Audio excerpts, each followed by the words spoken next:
Қыстың күні жол жөндеп, қар үстіне асфальт төсеуді тоқтату керек. Автомобиль жолдары басқармасы басшысының есебін тыңдаған облыс әкімі Бердібек Сапарбаев осылай деді. Оған қоса әр аудан орталығында өз автовокзалының болуын және қаладағы ескі қоғамдық көліктердің жаңасына ауыстыруын тапсырды. Толығырақ тілшіміз Райгүл Еншібайқызы тарқатады. Өңірдегі автомобиль жолдарының ұзындығы 7000 шақырымды құрайды. Оның 24% ғана көліктің жүруіне толық жарамды болса, 75%-ның сапасы көңіл көншітпейді. Өткен жылы бұл олқылықтың орнын толтыру мақсатында қазынадан 9 миллиард теңге қаражат бөлінді. Оған 74 жоба жүзеге асырылды. Яғни 108 шақырым жол жөнделді. Биылғы мақсатта айқын, күрделі және орташа жөндеу жұмыстары басталған. Облыстық маңызы бар жолдарды ретке келтіру.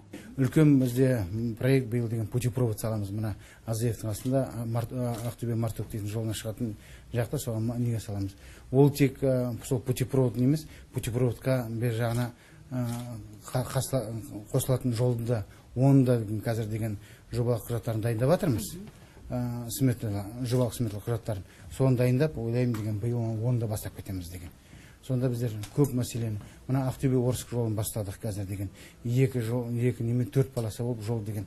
Ойлаймын күзге біраз жұмысын істеп біздер тапсырамыз. Басқарма басшысының есебін тыңдаған облыс әкімі тағы бір қатар міндеттер жүктеді. Мемлекеттік жекеменшік серіктестік арқылы жол салу жұмыстарын жандандыру қажет. Ойыл, Мәртөк аудандарына қатынайтын қоғамдық көліктер шығару керек. Бұл үшін басқарма басшысына 2 ай уақыт берілді. Және ауданаралық жолдардың жөнделуіне қатысты талап та қатаң. Аудан өзінен де қаржы бөлу керек. Қазір мынау әрбір ауданда жылдың басында қалған ақша бар. Біз сол ақшаның барлығын аудандарға қалдырамыз. Сол аудандар сол ақшаны негізінен осы жолдарды жөндеуге жұмсау керек. Облыс бойынша жолаушы тасымалымен 26 жеке серіктестік айналысады. Автобустар 85 бағыт бойынша жүреді. Оның 50-і қалашылық болса, 20-сы облыс ішінде, 3-і өзге облыстарға қатынайды. Жолаушы тасымалмен айналысатын көліктердің жай-күйі де мәз емес. Әсіресе ескі ПАЗ маркалы автобустар дәурен өткеніне қарамастан, әлі күнге қала ішінде жолаушылар тасымалдап жүр. Бұл да облыс басшысының назарынан тыс қалмады. Окончательно, слушай, автобусы 19 века здесь ездили.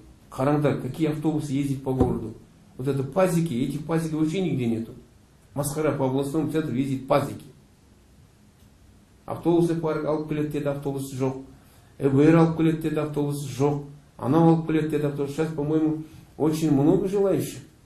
Только давай добро. Они сами привезут новые автобусы. Ұят қой, слушайте. Облыстағы темір жолдың ұзындығы 1000 шақырымды құрайды. 33 вокзал бар. Ақтөбе арқылы 32 жолаушы пойыз өтеді.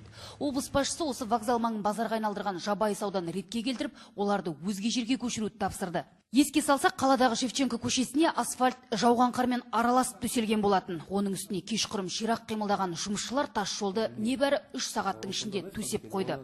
Ат үсті жасалған сапасы жұмыс өңір басшысының сынына ілікті.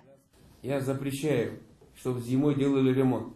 Қыстың күні жолға асфальт төсеп, жөндеу жұмыстарын өткізуге тыйым саламын. Қар араласқан тас жолдың жағдайы көктемде не болмақ? Жаңа техника деп қателікке бой ұрудың қажеті жоқ. Керісінше жұмысты уақытында дер кезінде орындасаңыздар, осындай олқылықтар орын алмас еді.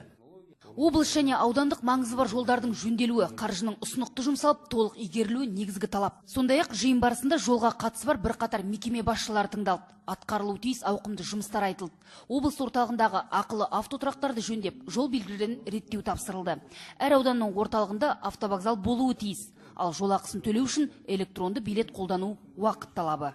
2017 жылы 298 шақырымды құрайтын облыстық және аудандық маңызы бар автомобиль жолдарын жөндеуден өткізу көзделген. Жалпы биыл барлығы 24 жоба жүзеге асырылады. Райгүл Еншібайқызы, Самат Қалекенов, Қазақстан, Ақтөбе.